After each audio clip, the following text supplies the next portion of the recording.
Dobre, dáme si na srdce jednu. Ale čo je? Vážne môžete?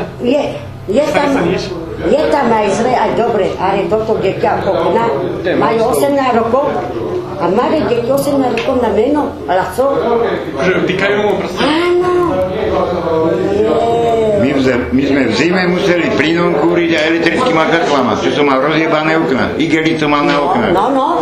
To nie je sranda. Je, toto A je veľa. kurve som to povedal onom v elektro aj onej na úrade. Robia, aj dobre robia. Ja mám aj radiátor platiť kúrenie, aj plyn, aj elektriku, však by som mu to mal 25 000 dolné A príjem. kde zobere?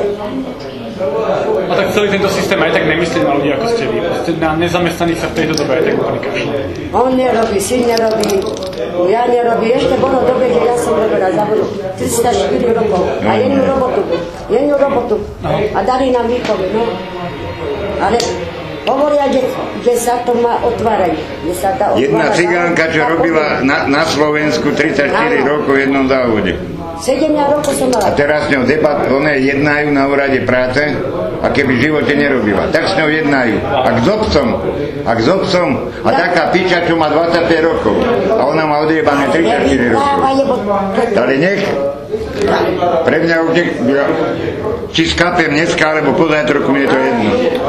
Vás práve ľudia vedia, že vy viete. A keď ma jebnú aj do basy, tam bude mať aspoň elektriku. Tu mám vypnutú. Práve jediný človek na Slovensku, ktorý vie povedať veci na rovinu a nehrá sa na nič. Práve to na vás majú ľudia radi. Áno, je to necháva, ale nie. Vy proste poviete otvorene, čo si On myslíte. nemyslí.